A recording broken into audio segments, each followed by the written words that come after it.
programme and that they're ready to go on and deliver advanced speeches like the one that we've just heard. What I will do is ask Jane Houghton, wherever you are. There you are. Could you possibly share with us the exact objectives of speech number 10? Okay, so Florian has to inspire the audience by appealing to motives and challenging the audience to a higher level.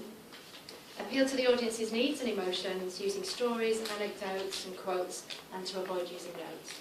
Thank you, Jane, and we'll hear more from Jane later. When I asked Florian what he likes about this area, he said he likes the nice, genteel feel of it, and I think we can see that out there in the park tonight as well, so very genteel. His speech is entitled No Longer Two Nations, an intriguing title there. So without further ado, help me all to welcome Florian Bay with a speech entitled No Longer Two Nations. Hey. Ladies and gentlemen, fellow members and most welcome guests, tonight I, a Franco-Britishman, am standing in front of you all to talk to you about my motherland that is yet to be created. To talk to you about how France and Britain should proudly stand together as one and fuse their energies together.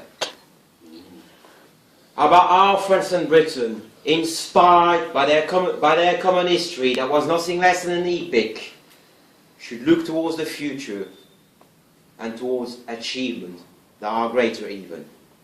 A common Franco-British history, I can hear you say. Sacre bleu, perhaps. But like all history, it begins with once upon a time. Once upon a time, lands at the end of Europe, based by the great Atlantic Ocean, became a crucible. A crucible in which people and culture would merge. The Celts arrived first, and left to this land their druidic lawn, great stone circle, and sowed it with the fruits and grain blessed by Mother Nature herself. The Romans came later and built their roads, built their laws, and their sense of organization with them. Germanic invaders coming from the east came next and left it with a sense of freedom and the energy of warriors. From this crucible, two cultures would emerge that were neither Celtic, nor Germanic, nor Latin, but a blend of all three of them, thereby defining forever France and Britain as lands of unparalleled diversity. But like all great siblings, sometimes they prefer to fight than unite. But nevertheless, from this fight, a common civilization was born, in its medieval guise as the land of the troubadours, knights in shining armours, and great trading fair bestrining the land, in which wine from Aquitaine met wool from Wales. A few centuries later, hardy sailors and explorers coming from the shores of the nations decided to know nothing less than conquer the seas and conquer faraway land, thence exotic and undiscovered, in the name of their kings, be their name George, Francois, or Louis. All at the same time, an epic struggle was carried on, where both nations was vying for supremacy against the other. A struggle made of amazing tales of bravery and such as Messieurs les Anglais, tirez les premiers, Mr. Englishman, please, shoot first. And all the while this great struggle was taking place, the thinkers and philosophers of the two nations would nevertheless meet together in their great salons and universities and set ablaze nothing less than the twin torches of freedom and ingenuity, forever defining France and Britain as the land of the free, the Anglo-French civilization of liberty.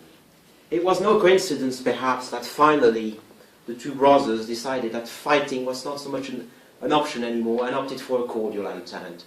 And yet they didn't fully unite their energies together. Nevertheless, they stood together as one as great wars engulfed the world and their motherland. And so, ladies and gentlemen, we arrive today in the rather uncertain times that surround us all in this room.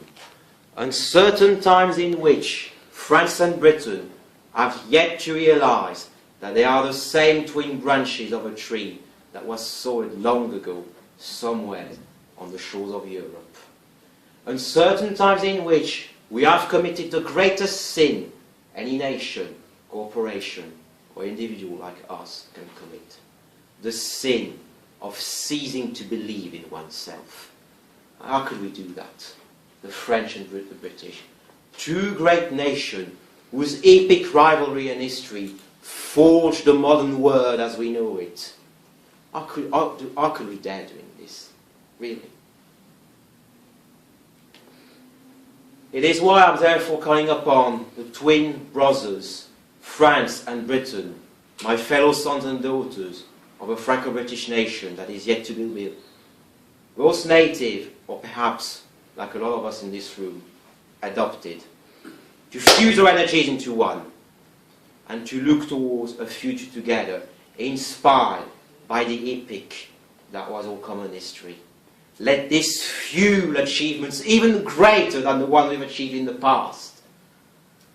Let us look towards the future, hand in hand, and mould it, just like we moulded the past.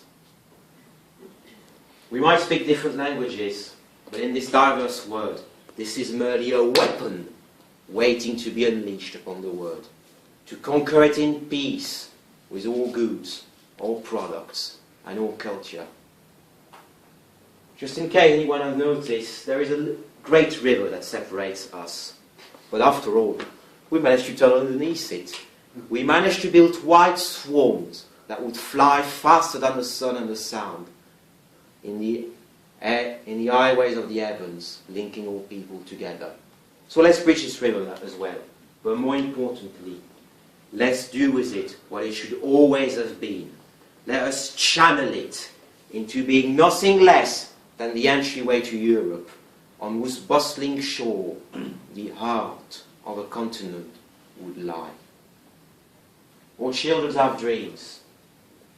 Let us enable to realize their dream. Let all children be the hardy pioneers of this great Franco-British nation, the hardy pioneers that would aim for nothing less than the stars, an exotic word yet to be discovered. Let us, all rainbow-coloured children, plant a red, white and blue flag on this surface of this undiscovered world.